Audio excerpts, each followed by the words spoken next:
Okay, now we are going to start with calculus, which we'll be covering in one way or another for the next 4 weeks. Okay, so we're going to begin with some definitions that surround calculus before we really dive into the nitty-gritty. So first we're going to talk about limits, continuity, and then we're going to discuss what rates of change are and how they tie into calculus. And then we're going to get into actually calculating the derivatives of some common functions that you will see. And then finally into the chain rule, which is hopefully not as gruesome as it sounds. Okay, so the problem we're going to look at this week, it is estimated that T years from now, the population of Yardley, Pennsylvania, which if you don't know where it is, feel free to check it on Google Maps. It does exist.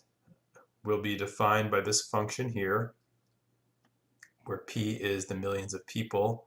And after 10 years, we want to know the rate that the population will be growing or shrinking. Okay, not the population itself, but the rate. Okay, so keep that one in mind. Okay, so calculus really begins with limits. And a limit is, if you think of a number line, a limit is if you're going either left or right on the number line and approaching that number. That's what a limit is. It's getting closer and closer to a certain number, either from the left or to the right, but not necessarily quite reaching it. Okay, it could be on a number line. It could also be on a graph in 2 dimensions. It could be on the x-axis, the y-axis, or somewhere in the middle. Okay, it's just getting closer and closer to a certain point along the line. Okay, so theoretically that might be a little bit tricky to understand, but let me show you an actual example. Okay, so if we're looking the limit of f of x as x approaches 2 and f of x equals x plus 3. So in English, what we're really looking for is what is x plus 3 as x gets closer and closer to 2. Okay, and I start with that example because it's fairly obvious. As x gets closer and closer to 2, x plus 3 is going to get closer and closer to 5. Okay, in this case, it's an exact answer. Okay, things can get more complicated when you have potential discontinuities. Okay, so if we're looking at the second example, what is the limit of x over x minus 2 as x approaches 2? Okay, then things get a little bit trickier. Because what happens when you just plug in 2 there? Okay, you get 0 in the denominator. 0 in the denominator cannot happen. Okay, that is called a discontinuity. Or it's called infinity, depending on how you want to look at it. Okay, so one of the ways around this, okay, is that we're talking about right hand and left hand limits. If you're approaching from the negative side, it's called a left hand limit, and in this case that would be x approaching 2 from the negative side, and the right hand limit would be x approaching 2 from the positive side. Okay, so we can check out the behavior of this function by approaching it from the left side and then approaching it from the right side and seeing what happens. Okay, so if you plug in something just to the left of 2, okay, I used 1.99 here, which is pretty much just to the left, you get an answer of negative 199. Okay, if you plug in something just to the right, in this case 2.01, you get 201 as the answer. So because these values do not match up, okay, we say this limit does not exist. Okay, so this is not a continuous function. Okay, and that is not always going to be the case when you have 0 in the denominator, or when you have close to 0 in the denominator. Okay, so as I mentioned, if the limits from the left and the right are not close to each other, we say it doesn't exist. Okay, but sometimes there are ways around that. So let's look at this other example here. And just as an aside, not every limit is x approaching 2. I just happen to use that here for the sake of consistency. So let's look at this one here. X approaching 2 of x squared minus 4 divided by x minus 2. Okay, if we approach from the left, we'll get 1.99. Sorry, if we use 1.99, then we get f of x equals 3.99. If we approach from the right, using 2.01, we get f of x equals 4.01. Okay, what are you noticing here versus here? Okay, here when you approach from the two different sides, you got numbers that were very far apart from each other. Here you have numbers that are basically converging to the specific number of 4. Okay, in this case, the limit does exist. Okay, and another way to notice this is if you were just done a little bit of algebra here, notice that you could break x squared minus 4 using our old friend factoring into x plus 2 times x minus 2, and then the x minus 2's cancel out.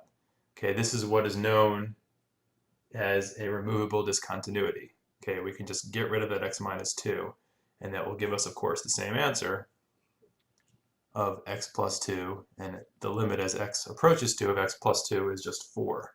Okay, so sometimes it'll be obvious that you can factor something out. Other times you just want to check the limits, and if the limits do converge to the same number, then oftentimes that is the limit and you have a removable discontinuity.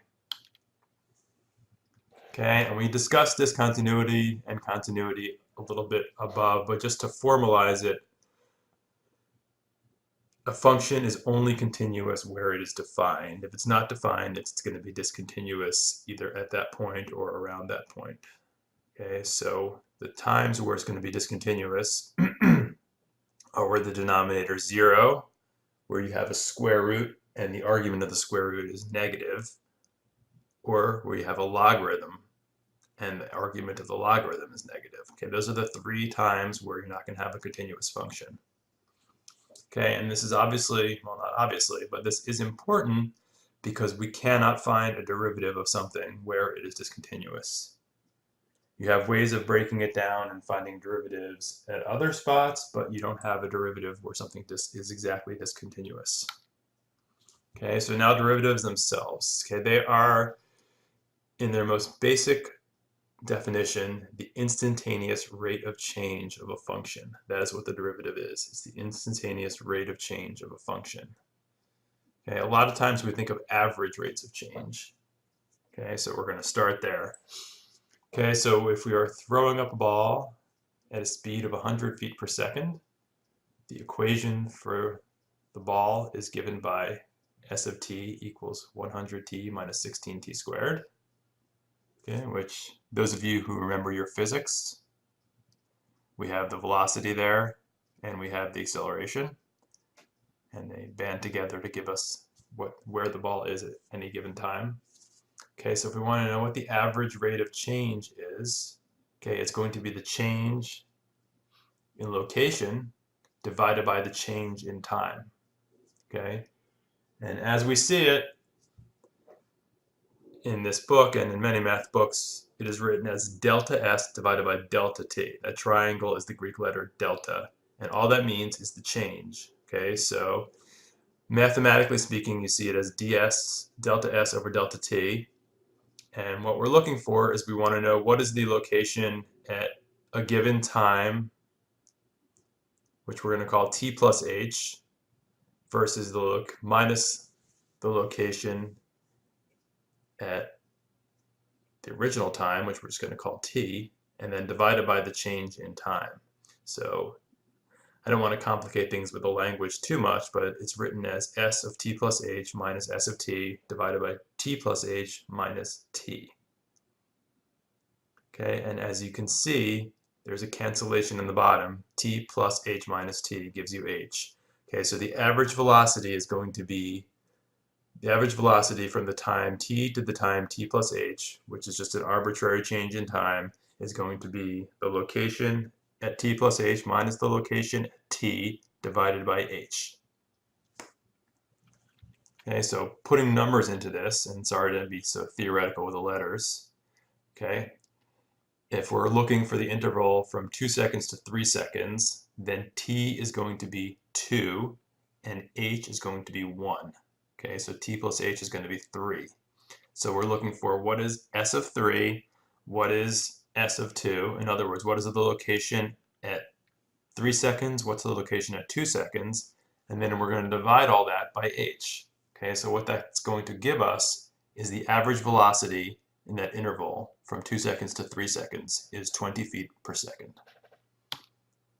Okay, and the reason why I introduced this is it's kind of the gateway to calculus, because calculus will give us the instantaneous velocity at t equals 2 seconds. So here we had the average velocity between 2 and 3 seconds. It was going at an average speed of 20 feet per second, but we want to know the instantaneous. Okay, and this is again where calculus comes in, and specifically where limits come in. So instead of the interval,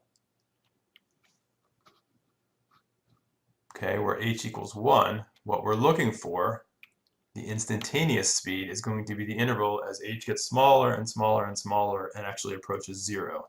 That's going to be the instantaneous velocity. Okay, so if we had taken the approach above with limits, okay, if we wanted to go 2 seconds from the left or 2 seconds from the right to find exactly what the speed is at 2 seconds, at precisely t equals 2 seconds, okay, we have two answers. The left result is going to be 36.02. The right result is going to be 35.98. So we could postulate that the instantaneous velocity at t equals 2 seconds is probably going to be 36 feet per second.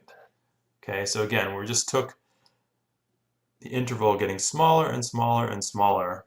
Okay, at right around 2 seconds, the average, or right around 2 seconds, the instantaneous velocity. The closer and closer we get to 2 seconds, we think that the instantaneous velocity is going to be 36 feet per second. Okay, so we had the average velocity of 20 feet per second between 2 and 3 seconds, which means it's going to be slowing down because the instantaneous velocity at 2 seconds is 36 feet per second. Okay, so what we're going to look for, and sorry about the missing second parenthesis here, but what we're going to look for is a more general equation. Instead of taking the limit from one side and the limit from the other side, we want to know, just generally speaking, how can we go from delta s over delta t to ds dt. Okay, ds dt is basically delta s over delta t as our interval gets tinier and tinier and tinier. Okay, and this is called the derivative of s with respect to t. Okay, so what we're looking for, and we're getting a little more formal mathematically here. Okay, we're looking for the limit as h approaches 0 of the location at time t plus h minus the location at time t divided by h. Okay, and using the equation before, which was s of t is 100t minus 16t squared. Okay, so where we're looking for it at time t plus h, we plug in a t plus h. Where we want it at time t, we're just plugging in a t. Okay, so if you do a little bit of algebra here, what you are going to end up with at the very, very end is the limit as h approaches 0 of 100h minus 32th minus 16h squared divided by h. Okay, so we can divide, since there's an h in everything in the numerator, we can divide all those h's out, and what we're left with, once all the smoke is cleared, is we're left with 100 minus 32t minus 16h. Okay, that is what we're left with. And this is all just algebra. We haven't done any fancy calculus stuff yet. Okay, and as h approaches 0, closer and closer to 0, that 16h term becomes less relevant because it's just basically 16 times 0. So in this problem here, starting with s of t equals 100t minus 16t squared, the instantaneous velocity for any value of t is going to be 100 minus 32t for any value of t. Okay, and when you plug in t equals 2, you are going to get 100 minus 64, which is 36 feet per second. Okay, so we've just done a derivative there. We've done it the long way, but we've done it. Okay, so as the time interval for the average speed gets smaller and smaller, okay, again, as h approaches 0, it becomes the instantaneous speed. Okay, and now we're going to go general. We went to a specific example about velocity, but now we're going to go just generally speaking. The tangent line of the graph y equals f of x at the point a f of a, as the line goes through this, okay, it will have a slope. The tangent line will have a slope of f of a plus h minus f of a divided by h as h approaches 0. Okay, so this was just a very general case of this specific example. All we did was changed a few letters around. Okay, so that basically is the definition of a derivative. Okay, you think of the original equation graphically. In this case, it was a parabola, and the instantaneous velocity is the tangent line to that parabola at whatever point we're looking at. So you're taking a curve and you're basically saying we're looking for this exact point, and the way we're going to get this exact point is by drawing a tangent line at that point, and this is the equation for that tangent line. Okay, and that, I promise, is all of the theory. Now we're going to go into some actual derivations, some actual calculations with actual numbers. Okay, I guess I spoke a little bit too soon, but this is kind of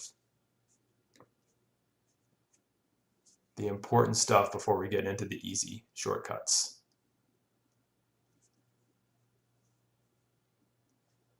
Okay, so graphically speaking, a couple things you want to think about. If we have a constant function,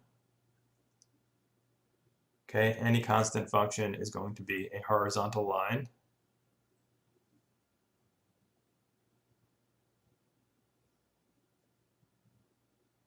Okay, and the slope of any horizontal line is going to be 0. Okay, what does that tell us? That tells us that the derivative of any constant is going to be 0. Okay, the slope is the same thing as the rate of change. So if a line is horizontal, there is no change in that line. It means that the derivative there is going to be 0. Okay, just a little background because it's very easy to make a mistake, and when you get into doing derivatives, think that everything has to have a derivative. If you have a constant, the derivative there is going to be 0. Okay, so now, sorry, I was one slide behind there. Okay, the rules that make this a lot easier. Okay, one of the first and most important rules in calculus is called the power rule. If you have any function, f of x equals a times x to the n, where a is a constant and n is a constant, then the derivative is going to be simply n times ax to the n minus 1. In other words, all you do is you bring down the exponent in front, you subtract 1 from the exponent, and that becomes your new exponent. Okay, so let's look at a couple of quick examples here, and you can see how easy this is. Okay, first example, f of x equals x cubed minus 4x. Okay, the derivative of that is going to be just 3x squared minus 4. Again, you take down the exponent, and the exponent that's the new exponent that's going to be up there is the original exponent minus 1. Okay, so just look through that and make sure you understand that. And this is, second one is basically the example we were working on. I just added a constant there, so you would understand that the derivative of a constant is always going to be 0. Okay, so if we have our example again, 100t minus 16t squared, instead of going through all of that gory algebra and the limits and all that stuff, just know that the derivative of this is going to be 100 minus 32t, which, boom, you can get that in a second now. Okay, a couple things to be aware of, kind of pitfalls, mistakes that people commonly make with derivatives. Okay, if you have a negative exponent, okay, remember, the derivative is always the exponent minus 1 as the new exponent. Okay, so if this case, remember, you have to subtract 1 no matter what. So the derivative of 4x to the negative third is going to be negative 12x to the negative fourth. Okay, sorry, that's supposed to be an exponent there at the end. Okay, little typo there. Negative 12x to the negative fourth. not negative 12x to the negative second, negative 12x to the negative fourth. Make sure you're always subtracting 1. Okay? And similarly, another place where a lot of people make mistakes with the power rule is when you have fractional exponents. Okay, remember how your fractions work. 3/5 minus 1, okay, is going to be negative 2/5. Okay, don't make a mistake there. Don't say 3/5 minus 1 is 2/5. 3/5 minus 1 is negative 2/5. Okay, so again, just be careful that you're always subtracting 1 with the exponent, and the original exponent is what goes in front of your new problem. Okay, so that's the power rule. Okay, the product rule is that if you're multiplying two numbers that both have variables in it, okay, the derivative is going to be the first number times the derivative of the second plus or minus the second number times the derivative of the first.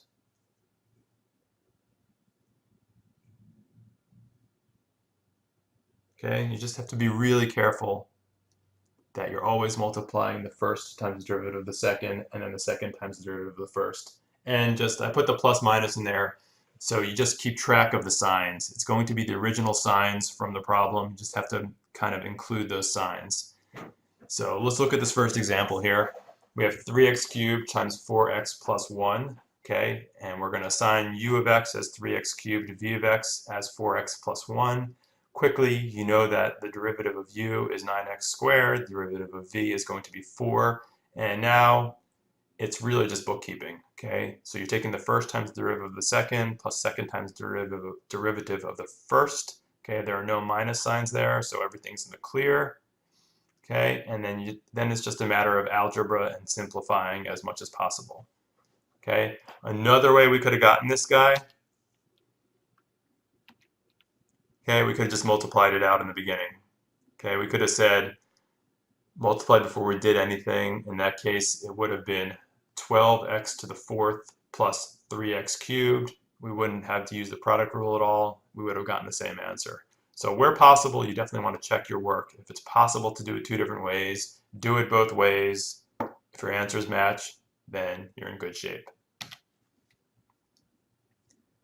Okay, the quotient rule says that if we have f of x is u of x divided by v of x, so two things with variables in it divided by each other, one divided by the other. Okay, and this is a little bit trickier.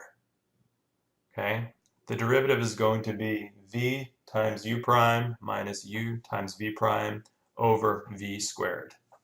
Okay, and there are several mnemonics floating around out there in the ether.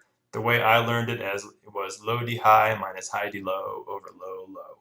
Okay, I learned it many years ago that way, and for some reason it's stuck. So whatever works, however you remember it best, that's the best way for you. Okay, so let's look at this example here.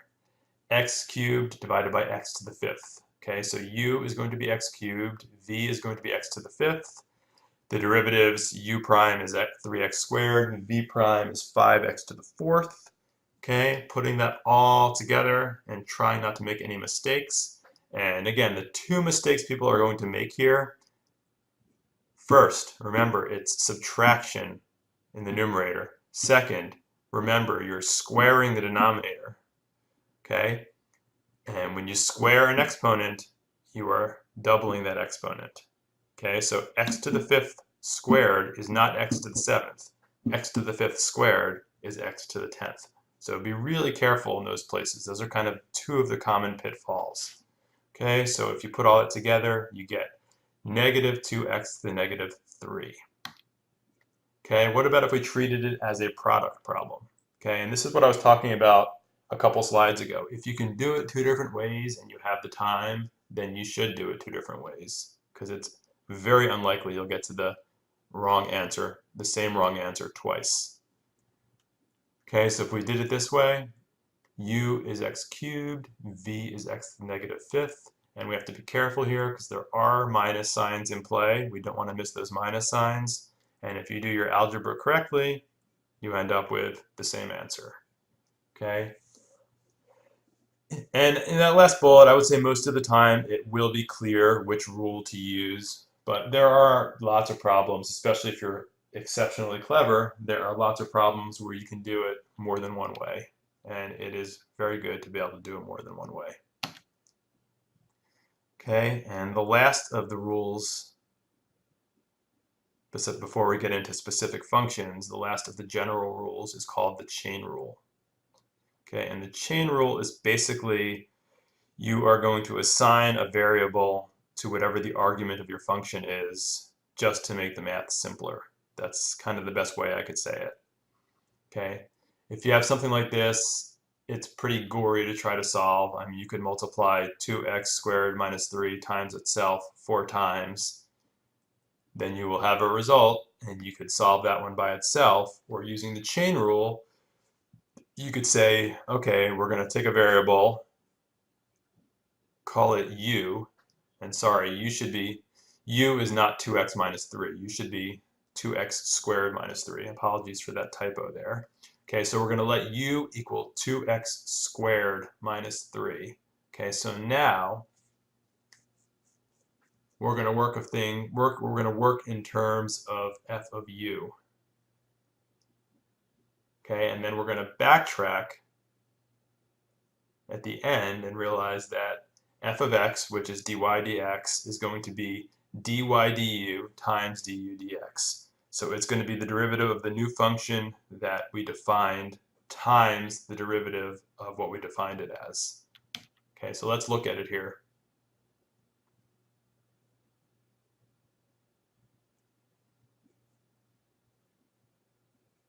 Okay, so what we said, we said that u is going to be 2x squared minus 3. So our new function is we're looking at f of x equals u to the fourth.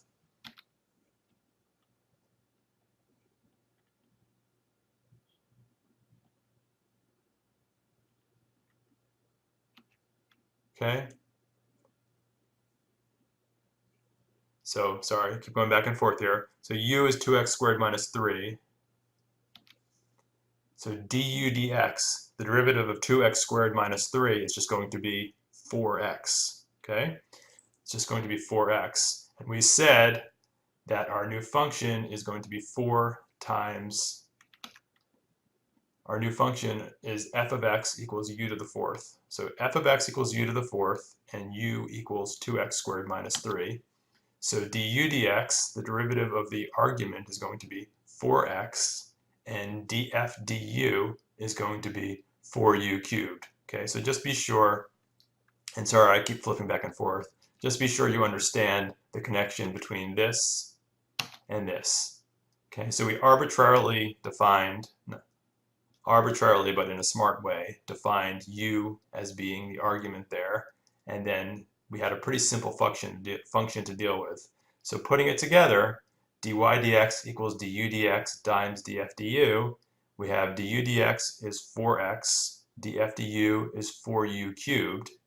Okay, so that's going to be 4 times 4 gives us 16 times x times u cubed. Okay, and just if you see what I did there at the very end, I just back substituted because we said u was 2x squared minus 3. Okay, so all we did was substitute it back in.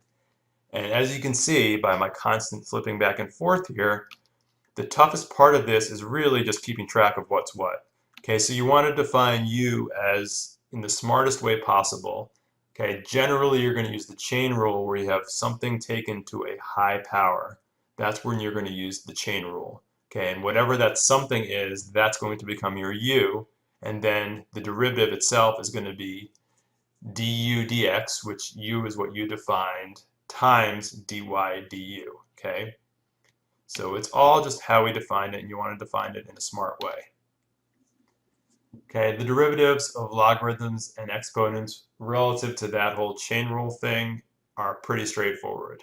The derivative of a natural log is just 1 over the argument of the log times the argument's derivative, and the derivative of an exponent is just the exponent itself times the derivative of the argument of the exponent.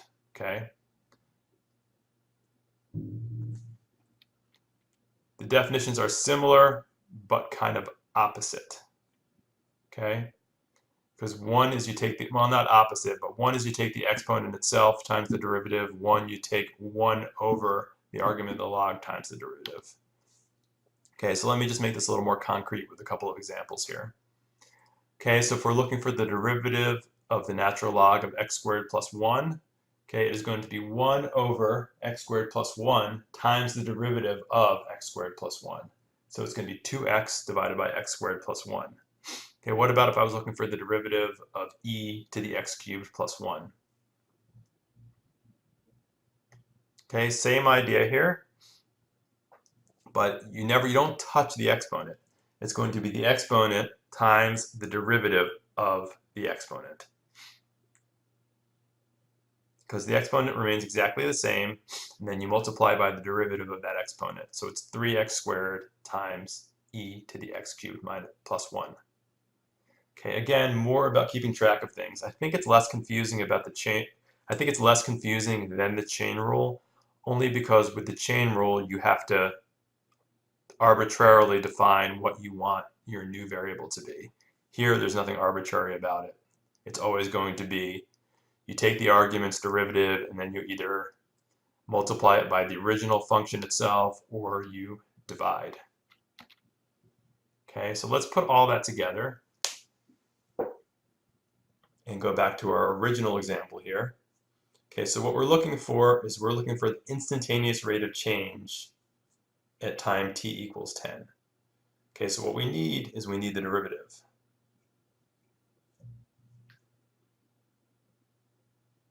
Okay, in this case, there are a couple ways to do it, but I think that the easiest way is to use the quotient rule. Okay, you could also have used the chain rule. There are other ways around this, but you could have used the product rule. That would have been a little bit trickier, but I think that the easiest way to do this is to use the quotient rule. So in this case, we have u of t is 120, v of t, the denominator, is 4 plus 8e to the negative 0.05t. So we just need to find those derivatives, where the derivative of u of t is pretty easy because it's a constant. Okay, and then we have to remember what the derivative is for the chain rule. Okay, remember what that is, okay? Low d high minus high d low over low low. Okay, don't forget that one. So if we put that together and we do a little bit of algebra, okay, that is what we get as our result. We get 48e to the negative 0.05t over 4 plus 8e to the negative 0.05t squared. Okay, and you have to be really careful.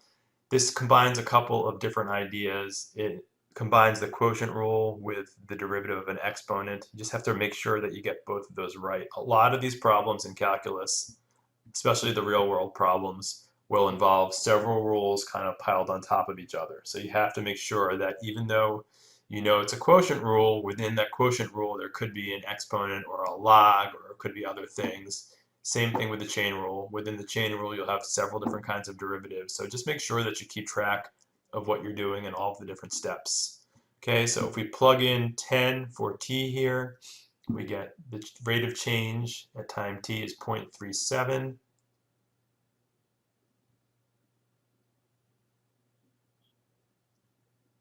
Okay, what does that tell us? Since the population was in millions of people, and the answer is positive, we have a growth rate of 370,000 people per year. Okay, so again, a lot of this, and I know I keep saying this lecture after lecture, a lot of this is bookkeeping. The mathematics itself does not get overly complicated. It's really just keeping track of what you're doing when and making sure that you're applying the right rule and that you're applying the rule correctly. So just to revisit, I think the most complicated part of this is the chain rule, which is why I spent the most time going over it. And that's also probably the one that you will see the most, is the chain rule kind of mixed in with exponents or logarithms. That's probably what you'll see the most. So just make sure you understand that, and as always, if you do not, it can be clarified for you.